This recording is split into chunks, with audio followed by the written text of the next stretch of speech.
నమస్కారం. ఈరోజు మనం ఒక ఆసక్తికరమైన విశ్లేషణ చూడబోతున్నాం. అదే తమిళనాడు అసెంబ్లీ ఎన్నికల తర్వాత రాష్ట్ర రాజకీయాల్లో చోటు చేసుకున్న సంచలనాత్మక మార్పులు. రాజకీయాల్లో ఒక చిన్న సంఘటన ఎంత పెద్ద తుఫానుకు దారితీస్తుందో ఈరోజు మనం స్పష్టంగా తెలుసుకుందాం. ఒక్కసారి ఊహించుకోండి, సామాన్య ప్రజలుగా మనం ఉదయం నిద్రలేచేసరికి రాష్ట్ర రాజకీయ ముఖచిత్రం రాత్రికి రాత్రే పూర్తిగా మారిపోతే ఎలా ఉంటుంది? అచ్చం ఇలాగే జరిగింది తమిళనాడులో. దీన్నే పొలిటికల్ డామినో ఎఫెక్ట్ అని పిలవచ్చు. అంటే ఒకదాని తర్వాత ఒకటిగా పరిణామాలు ఎలా వేగంగా మారిపోయాయో ఇందులో మనం చూడబోతున్నాము. ఓకే, ఇక ఏమాత్రం ఆలస్యం చేయకుండా అసలు విషయాల్లోకి వెళ్దాం. కొత్త రాజకీయ ముఖచిత్రం, సంకీర్ణ లెక్కలు, అన్నాడీఎంకేలో చీలిక, 50 ఏళ్ల వైరం, 717 మద్యం దుకాణాల మూసివేత, ఇలా ఒకే ఒక్క ఎన్నికల ఫలితం ఎన్ని మార్పులకు దారితీసిందో ఇప్పుడు వివరంగా మాట్లాడుకుందాం. మొదటిగా సెక్షన్ 1, కొత్త రాజకీయ ముఖచిత్రం, ఎన్నికల ప్రకంపనలు గురించి చూద్దాం. ప్రముఖ నటుడు జోసెఫ్ విజయ్ స్థాపించిన టీవీకే పార్టీ అసెంబ్లీ ఎన్నికల్లో అనూహ్య విజయం సాధించింది. మొత్తం 234 స్థానాలకు గాను ఏకంగా 108 స్థానాలు గెలుచుకుంది.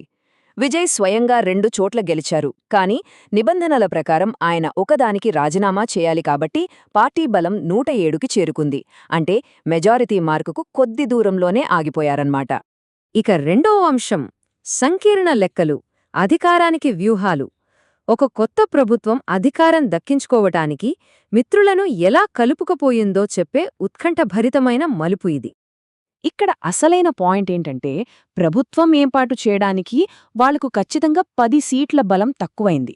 కేవలం ఈ 10 అనే నంబర్ చుట్టూ వారం రోజుల పాటు రాష్ట్ర రాజకీయాల్లో ఎంత హైడ్రామా నడిచిందో ప్రత్యేకంగా చెప్పాల్సిన పని లేదు. ఇది అచ్చం ఒక పెద్ద పజిల్ లాంటిదండి. ఆ తప్పిపోయిన పజిల్ ముక్కలను వెతికి అతికించినట్లు. టీవీకే పార్టీ, కాంగ్రెస్, వామపక్షాలు, అలాగే వీసీకే పార్టీల మద్దతును వెంటనే కూడగట్టుకుంది. భిన్నమైన సిద్ధాంతాలున్నప్పటికీ వీళ్లంతా కలిసి సంకీర్ణ ప్రభుత్వ ఏర్పాటుకు అవసరమైన ఆ మ్యాజిక్ ఫిగర్ను సాధించేశారు. మూడవ అంశం అన్నాడీఎంకేలో చీలిక, ప్రతిపక్షంలో సంక్షోభం. ఎన్నికల ఫలితాలతో కూలిపోయిన మరో పెద్ద డామినో ఇది. దశాబ్దాలపాటు రాష్ట్రాన్ని ఏలిన ప్రధాన ప్రతిపక్షం అన్నాడీఎంకే తాము పోటీ చేసిన 167 స్థానాల్లో కేవలం 47 స్థానాలకే పరిమితమైంది. ఈ ఘోర ఓటమి పార్టీలో ఎంతటి ప్రకంపనలు సృష్టించిందంటే వెంటనే నాయకత్వ మార్పు జరగాలనే డిమాండ్లు తెరపైకి వచ్చాయి. అసలు పార్టీలో ఎలాంటి చీలిక వచ్చిందో ఇక్కడ మనం స్పష్టంగా చూడొచ్చు. ఒకవైపు ఎడప్పాడి పళనిస్వామి ఏకంగా తమ బద్ధశత్రువైన డీఎంకేతో పొత్తు పెట్టుకుందామని ప్రతిపాదిస్తే దాన్ని మెజారిటీ సభ్యులు తీవ్రంగా వ్యతిరేకించారు. అదే సమయంలో సివి షణ్ముగం వర్గం మాత్రం ఆ ప్రతిపాదనను కొట్టిపారేసి ఎన్నికల్లో గెలిచిన టీవీకే పార్టీకి మద్దతుగా నిలిచింది. అంతేకాదు, ఏకంగా ప్రోటెం స్పీకర్కు తమ మద్దతు లేఖను కూడా వెంటనే సమర్పించేశారు. 4వ పాయింట్ 50 ఏళ్ల వైరం, చారిత్రక నేపథ్యం గురించి మాట్లాడుకుందాం. అసలు డీఎంకేతో పొత్తును వాళ్లు ఎందుకు ఒప్పుకోలేదో సివి షణ్ముగంగారి మాటల్లోనే వినండి. మేము ఈ పార్టీని డీఎంకేకి వ్యతిరేకంగా స్థాపించాము. 53 ఏళ్లుగా మా రాజకీయాలు డీఎంకేకి వ్యతిరేకంగానే సాగాయి. సో ఈ సుదీర్ఘమైన వైరం వల్లే అన్నాడీఎంకే శ్రేణులు ఆ ప్రతిపాదనను అస్సలు జీర్ణించుకోలేకపోయాయి. డీఎంకేతో కలిస్తే తమ ఉనికే పోతుందన్న భయంతోనే వాళ్లు ఏకంగా విజయ్ టీవీకే పార్టీకి మద్దతు పలికారు. ఇక 5వ అంశం 717 మద్యం షాపుల బంద్, మొదటి సంచలన నిర్ణయం. కొత్తగా ఏర్పడిన టీవీకే ప్రభుత్వం తీసుకున్న మొట్టమొదటి భారీ అడుగు ఇది. సామాన్య ప్రజల కోణంలో చూస్తే క్షేత్రస్థాయిలో వెంటనే కనిపించిన మార్పు ఇదే. కేవలం 2 వాడాల్లో దేవాలయాల వద్ద ఉన్న 276 దుకాణాలు, విద్యాసంస్థల దగ్గర 186, బస్టాండ్ల సమీపంలోని 255, ఇలా 500 మీటర్ల పరిధిలో ఉన్న ఏకంగా 717 మద్యం దుకాణాలను మూసివేయాలని ఎగ్జిక్యూటివ్ ఆర్డర్ ఇచ్చేశారు. అయితే రాత్రికి రాత్రి దీన్ని అమలు చేయడం, ఆ 500 మీటర్ల పరిధిని ఖచ్చితంగా కొలవడం లాంటి ప్రాక్టికల్ సవాళ్లు చాలానే తెరపైకి వచ్చాయి. 6వది మరియు చివరిది మద్యం విధానాల్లో తేడాలు, ఆర్థిక, రాజకీయ మార్పులు. ఈ మార్పు ఎంత తీవ్రమైనదో అర్థం కావాలంటే ఈ 48,000 కోట్ల రూపాయల నెంబర్ను మనం ఖచ్చితంగా గమనించాలి. 2025లో టాస్మాక్ ద్వారా రాష్ట్ర ప్రభుత్వానికొచ్చిన మొత్తం ఆదాయమిది.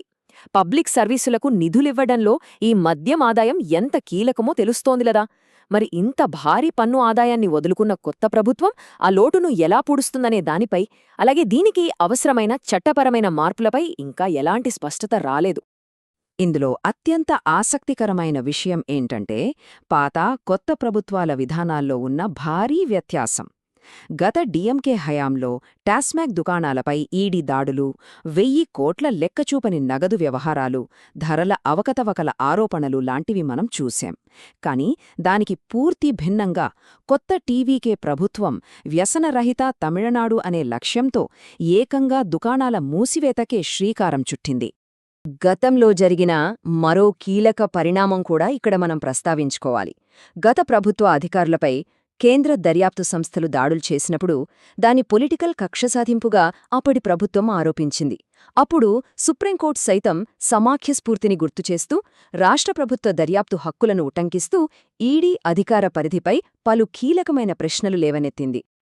ఇవన్నీ చూశాక మనకొక బలమైన ప్రశ్న తలెత్తుతుంది. ఇంతటి భారీ ఆదాయాన్నిచ్చే మద్యం దుకాణాలను మూసివేయడం నిజంగానే రాష్ట్రాన్ని వ్యసనరహితంగా మారుస్తుందా? మరి ఆ పన్ను ఆదాయం లేకపోతే పబ్లిక్ సర్వీసులకు నిధులెక్కడ నుంచి వస్తాయి?